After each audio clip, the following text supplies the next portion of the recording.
السلام علیکم ورحمت الله وبرکاته. عزتمندو مسلمانانو، څنګه چې تاسو ته معلومه ده چې د غم یو خبر دا راورسېده او یو لویه عظیمه سانحه په دې امت باندې راغله چې هغه د غازی اسلام ورته ووایه، غازی ختم نبوت، مجاهد ختم نبوت، علامه خاص حافظ حاتم حسین رضوي رحمه الله تعالی چې اوس ورسره موږ وایو، د هغوی د مړینې خبر راغی چې وفات شو، د دنیا نه تشریف وړو. یقینا د ډېر وخت نه هغوی بیمار و، بلکې بیا څه وخت د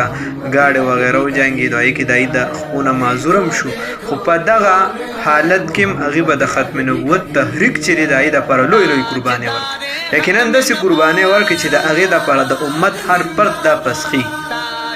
داسې قربانۍ ورکړي چې د هغې دپاره صرف بریلی نه چې هغه د بریلي جماعت سره تعلق، د هغې دپاره دیوبندي، د هغې دپاره اهل حدیث، د هغې دپاره پنجپیرې، د هغې دپاره هر څوک چې په هر میدان کې هغه دغې قربانۍ ته پسخېږي چې خدایه دغه کار زمانه واخلي.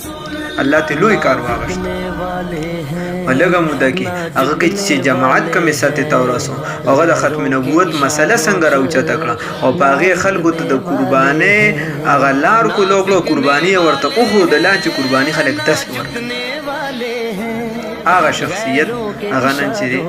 دنیا کې نشته، د دنیا نه هغې تشریف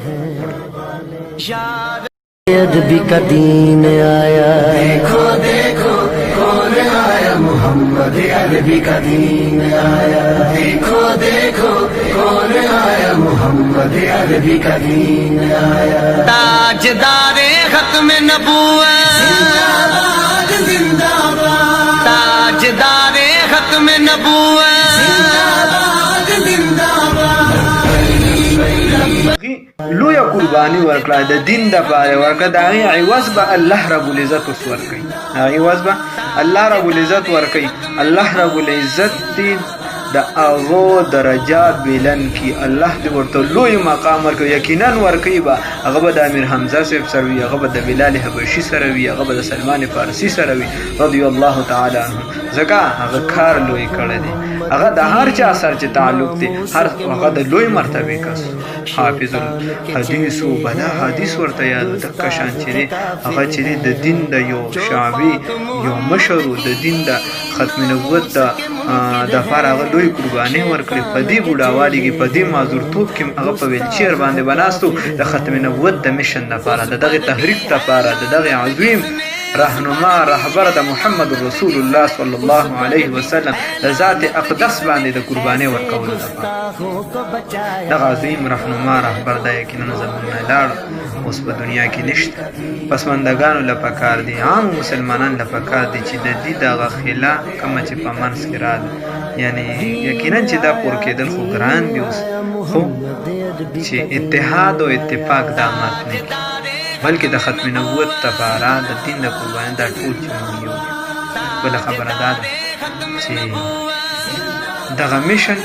دغه پروګرام چې دا په مخ وړاندې باندې بوځو، په شا باندې الله رب العزت هغې قبر د انواراتو نه ډکي. الله رب العزت دی زمونږ او ستاسو نه هم دغه کار د دین راواخلي، او یقینا چې لوی سړی زه به بیا هم دا ووایم، هر چا سره چې د چا تعلق یې په حیث د مسلمان، ټول یو مسلمانان یو، د رسول الله صلی الله علیه وسلم عاشقان یو، پتنګان یو، امتیان یو، او کوم زه دیوبندي یم، که پنجپیرې یم، که بریلي یم، که وهابي یم، دا به زما خپله خبرې خو په حیثیت د امتي موږ ټول د رسول الله صلی الله علیه وسلم امتیان یو. الحمدلله ثم الحمدلله. او که زما د هر پارټۍ سره، که د جماعت اسلامي سره، NP سره، پیپل پارټۍ سره، یا چې دی نور چې څومره جماعتونه دي، مسلم لیگ شو، PTI سره، هر چا سره تعلق دی، MQM شو، شیرپور شو، خوب موږ مسلمانان یو. الحمدلله ختم نبوت دی راغلی، الله قرباني واخلو او الله دې موږ دغه قربانۍ ته تیار کړو، الحمدلله. او بیا به هم ورکړو، بیا به هم قرباني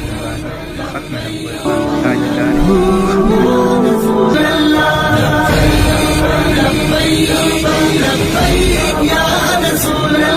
جو پاک محمد